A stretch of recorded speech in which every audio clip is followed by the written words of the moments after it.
พัฒนาลูกผู้ชายเอาเมียหลายฝ่าบุกาครอบครัวมีปัญหาอาศัยสลาหาใจเอาเมียหลายบ่ได้เสีย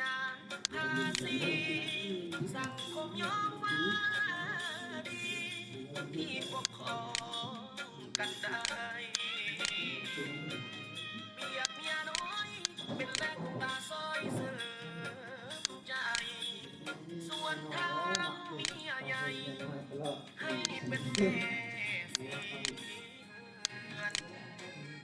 เงินดำคำเดือนเตือนสติยามจะแบ่งผู้น้อยผู้ใหญ่อย่าให้ไหลขาดเคือนเวลาปัญญาให้สั่นสะเทือนผู้ว่านี้คือเขื่อนที่กันกวางวุ่นวายถ้าผู้ใดหากบ่มีเมียน้อยถือว่าเฮายังด้อยล่าสา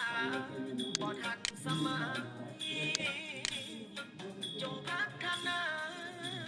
สมเป็นคนรุ่นใหม่ว่าผู้หากเกินไปได้จำประแดดไว้เก่า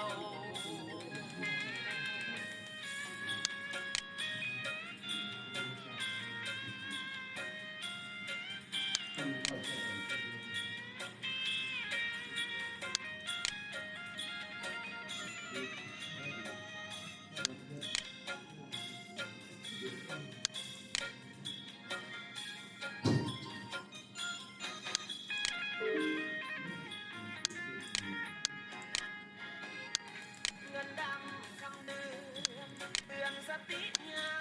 มใจแบ่งผู้น้อยผู้ใหญ่อย่าให้ได้ขาดเพื่อนเวลาปัญญาให้สั่นสะเทือน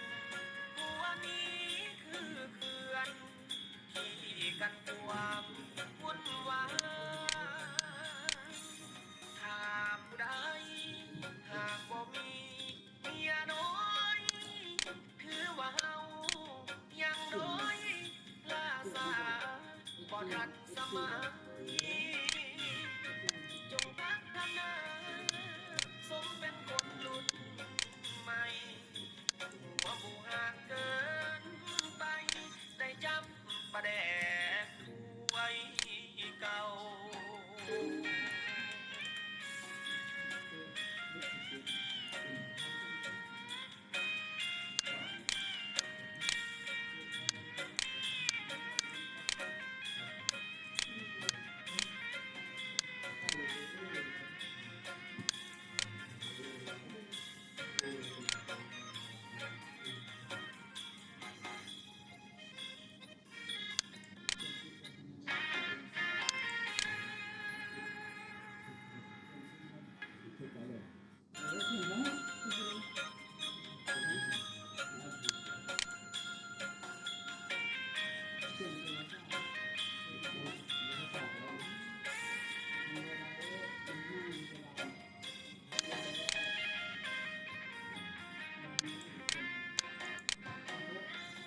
คนรุ่นใหม่ทันสมัยจักน้อยไผบ่มีเมียน้อยถือว่าด้อยพัฒนาลูกผู้ชายเอาเมียหลายฝ่าบ่พา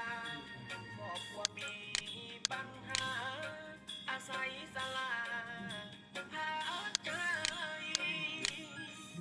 เอาเมียหลายบ่ได้เสียภาษีสังคมยอมว่าดีที่ปกครองกันได้เปรียบเมียน้อยเป็นแลกตาซอยเสริมใจส่วนทางเมียใหญ่ให้เป็น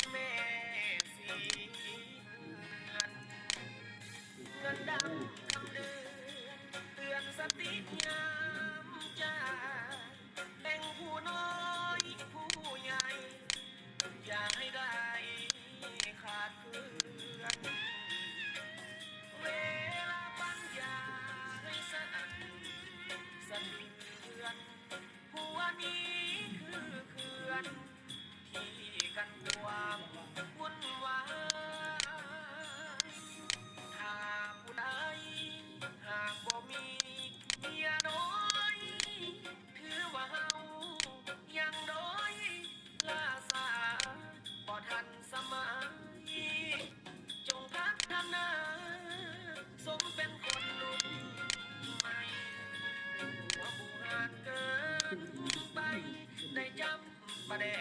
กไว้เก่า